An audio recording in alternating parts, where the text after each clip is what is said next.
Hello, and welcome back to History for Today. This is not going to be a History in 7. This is going to be a longer one, but I hope you find it interesting. This one is about the Erasmus Darwins of Massachusetts. So when I was doing research in Ashfield, Massachusetts, early in my time at UMass, or maybe even before my time in grad school at UMass, I was researching what ultimately became this story about Dr. Charles Knowlton, which I will tell another time. But in any case, I was in Ashfield researching, and actually what I did was I transcribed the entire vital records of Ashfield, all the births in Ashfield, all of the families, onto 3x5 note cards so that I could sort of get a sense of who the families were. I also did some studies about the changes in family size, because these books ended, the records that they kept ended in 1850. So it is a good record of really the beginning around the last decade of the 1700s and through 1850 of the births and deaths and marriages and things like that. So a very valuable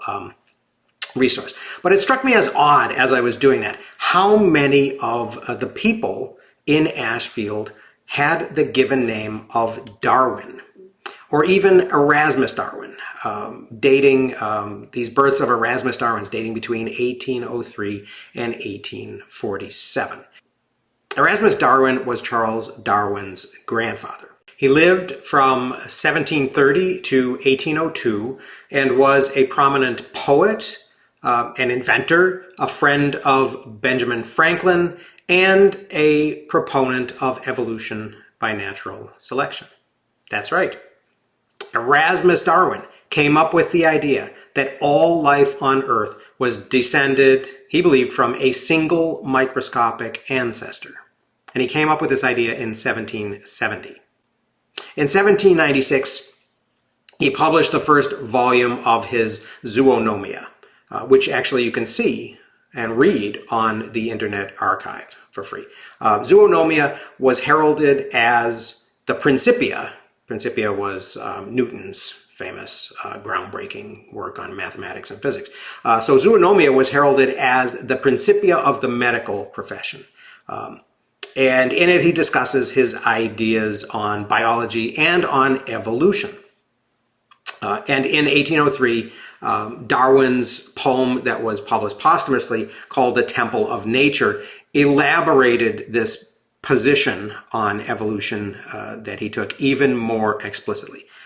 Darwin also funded Birmingham's Lunar Society. He translated Linnaeus, the famous biologist, and you can also see that translation on the Internet Archive. As I said, he was a member of not only the Royal Society in England, but the Linnean Society and the American Philosophical Society. So when his grandson Charles Darwin published On the Origin of Species, his critics thought that they might be able to silence him by quoting verbatim from tracts that had been written a generation or more earlier against his grandfather's theories. So there's a very interesting historical story here about the idea of evolution by natural selection and resistance to it. But that's not actually the story that I'm telling today. The story that I'm telling is about these Erasmus Darwins of Massachusetts. Now, Erasmus Darwin never visited America, although he was a political radical and a supporter of American independence.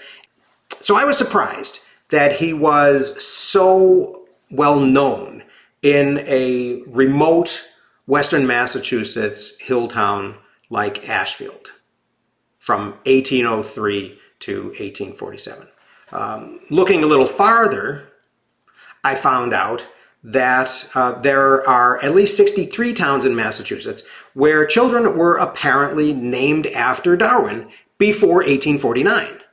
So UMass had in their library in the tower way up in the top of the tower, they had a collection of these vital records books. So I started looking through them.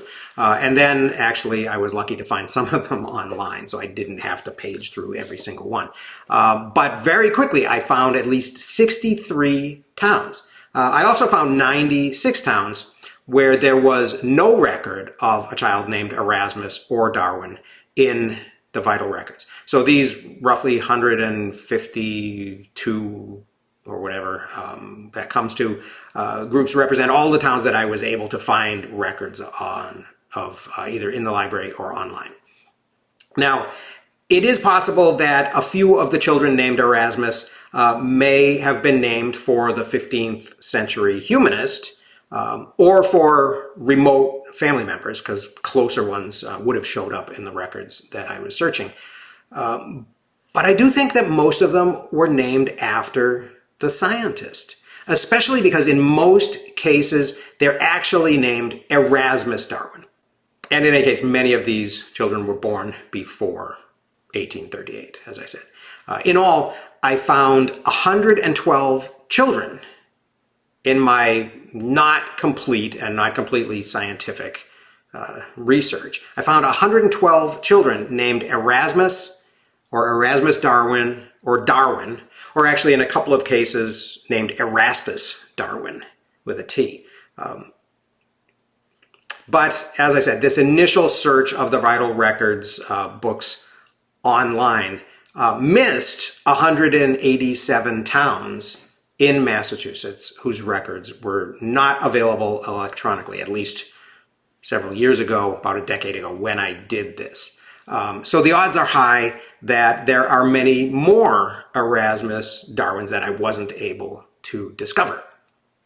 So as bizarre as just the fact of all these Darwins living in the early 19th century Massachusetts towns were, what's also bizarre, and what may even be more bizarre, is where these towns were. If people were going to be naming their children after a British scientist, an obscure one or a famous one, you would expect them to live in cities, close to institutions of higher learning like Harvard or Amherst College, wouldn't you? Well, you'd be dead wrong. Most of the people naming their children after Darwin lived in central or western Massachusetts. I found most of them in Worcester, Hampshire, and Franklin counties. Though they weren't completely absent in the Boston area, there were more towns close to the coast without a Darwin that I was able to find than with a Darwin. The towns marked in green on the map that I made have at least one Darwin. And there are several that have more than one. And two, Ashfield and Leominster in central and western Massachusetts, have 6. So I started looking into the histories of these towns to see who these Darwins were. And perhaps more importantly, to try to figure out who their parents were. Who would name somebody after Erasmus Darwin? So in looking at the first dozen or so, it does seem that some of them, some of the Darwins themselves were educated people, ministers or doctors. Others were farmers, shoemakers, and tavern keepers. The whole thing suggests to me that people in some of the remotest parts of Massachusetts, right from the beginning of the United States, were thinking about issues and reading books that I would never have expected them to be that interested in. It's a whole different picture of the intellectual life of regular people in the very early 19th century than you typically get in standard text, especially of rural regular people in the early 19th century. It reminds me a bit of this book called Reading Becomes a Necessity of Life, which is a kind of an obscure thing. I think it was based on William J. Gilmore, who later went by Gilmore-Leaney.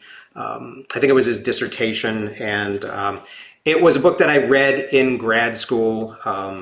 It wasn't assigned. I found it and read it, and actually some of the professors that I reported about it to in a historiography class looked at me cross-eyed and sort of asked me, who the heck is this guy and why are you bringing him up? But he did some really interesting work, and I'll talk about him in maybe in a History in 7 pod at some point, because he went and he looked at estate inventories of people who had died and the books that were on their shelves, and he found some very interesting things. So I went ahead and I started writing little sketches of the lives of some of these Erasmus Darwins or Darwins, because I thought that they would turn up interesting insights. If nothing else, they would give me an opportunity to follow some people in early America, and it would be an unscientific sampling, but I thought it might be an interesting sampling of some life stories. And maybe it would turn up something else. And I thought, actually, as an early grad student, that if I could pull together enough information on these people and find some surprises lurking in the material, that it might lead to a bigger project. That never happened, but I don't want to abandon this entirely, because I think this was kind of an interesting discovery, and some of these people were, in fact, very interesting. One of these interesting characters was Erasmus Darwin Keyes, who was born in Brimfield, which is in south central Massachusetts, on May 29th, 1810. So about 8 years after Erasmus Darwin's death, and an entire generation before Charles Darwin. His parents were a renowned surgeon named Dr. Justus Keyes, who lived from 1780 to 1835, and Betsy Corey. Erasmus was the second of 3 children, and he was the first son. He grew up in Brimfield, and then at the age of 15, he moved to Maine to stay with an uncle. And then at 18, Erasmus wrote a letter to the Secretary of War and received an appointment to West Point. He served in Western Indian Wars and later in the Civil War. Erasmus retired from the Army as a brigadier general, and then bought land in the Napa Valley in California, where he planted a 40,000 vine winery. Erasmus was then vice president of the California Vine Society from 1868 to 1872, before retiring to France. He died in Nice in France in 1895 at the age of 85. Other Massachusetts towns that had a Darwin included Attleboro, which had one named Darwin Ellis, born in April of 1806.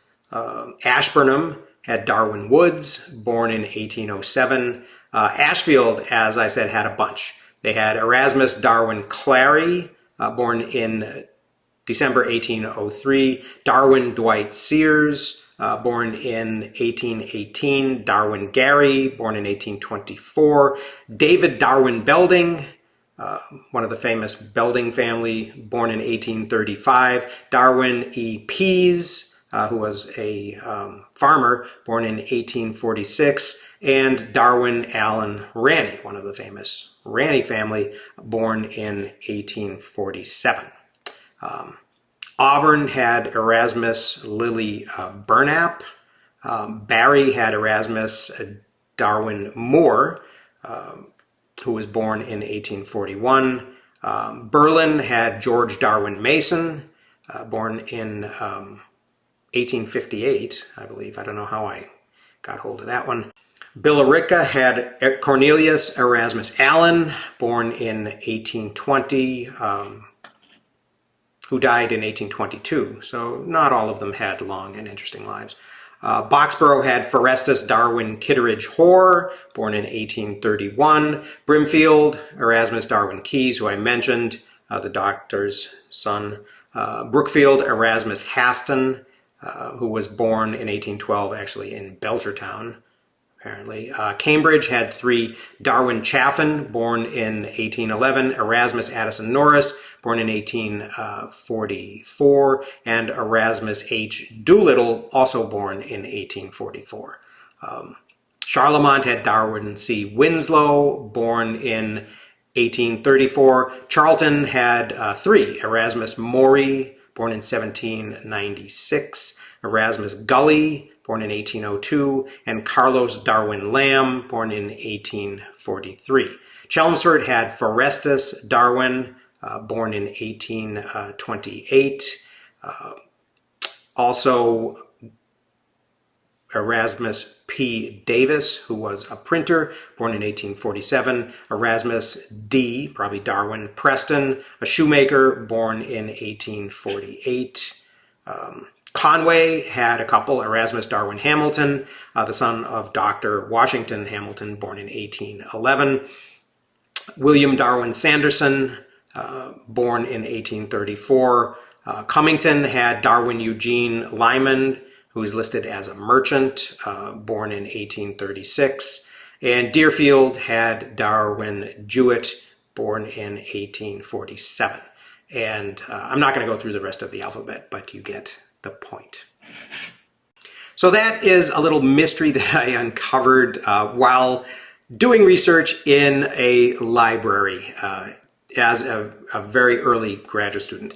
So I wish there was more time in it. I wish there were about 6 more hours in every day. I would pursue this some more, and I would follow these trails because I think they lead to very interesting places. So I hope you found that interesting. Thank you very much for listening, and I'll see you again next time.